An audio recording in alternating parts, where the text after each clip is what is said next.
Hello, guys, and welcome to YouTube Youth Group. I'm just gonna go right into this. I was at a coffee house not too long ago, um, and actually the owner came and he's like, "Hey, um, found out I worked for a Christian organization. Asked me if I was a believer. Found out I was a believer, and then asked me what my favorite Bible story was. And this is my answer: Acts 16:16 through 37. Paul and Silas in prison. And you may have heard the story before. I'm just going to summarize it a little bit.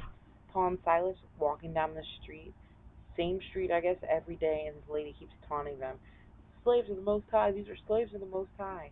And Paul eventually, I guess, got annoyed and decided to cast the demon spirit out of her. So she was a fortune teller. Demon spirits gave her whatever crazy power other people liked in her to use. So her slave owners got upset because she was no longer worth anything to them. And instead of saying, hey, Paul and Silas were upset, they went to the magistrates of the Roman government and said, Paul and Silas, they're Jews, they're kind of conform whatever Roman culture we have, they're trying to change it up, they need to be in jail. Magistrates came, beat Paul and Silas with wooden rods over and over, so they were severely beaten and thrown into jail. Shackles go on the legs, they're in bondage now in jail. My reaction already would have been complaining because I was doing something good and thrown in jail. No.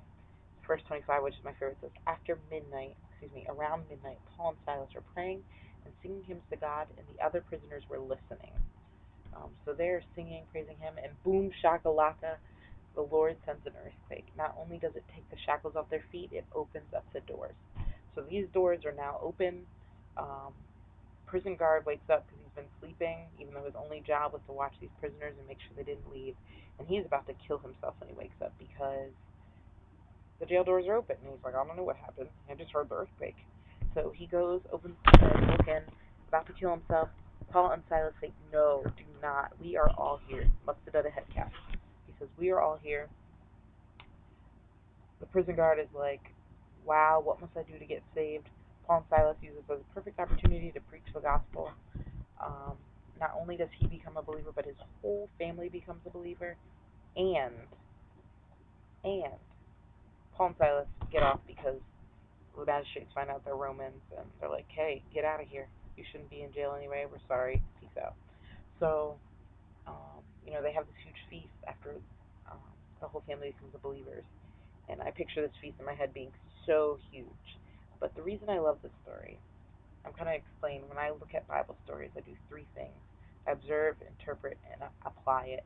So that's OIA. At least I try to do some OIA with these stories. And I just showed you my observation.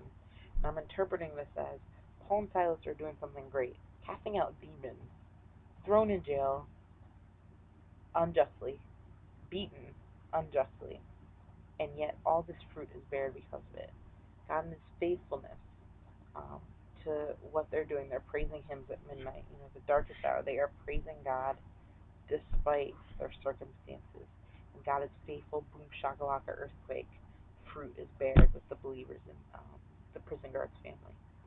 And applying this, what does that mean for us as we're going through life?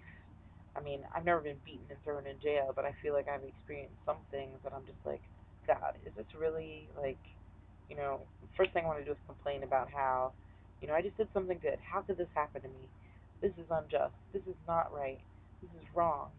And yet, God just wants us to focus on him because not only is he faithful, but he intervened and continues to all the time.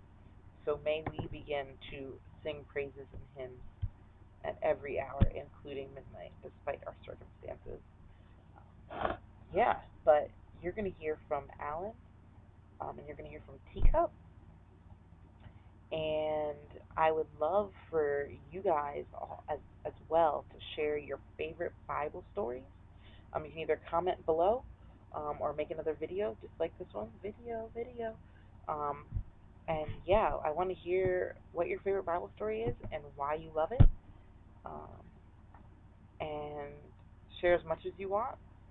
I just want you guys to chime in, and I want to hear some cool things. I hope you guys have a great night. Happy Monday. Have a great week, and I'll be praying for y'all. See you soon.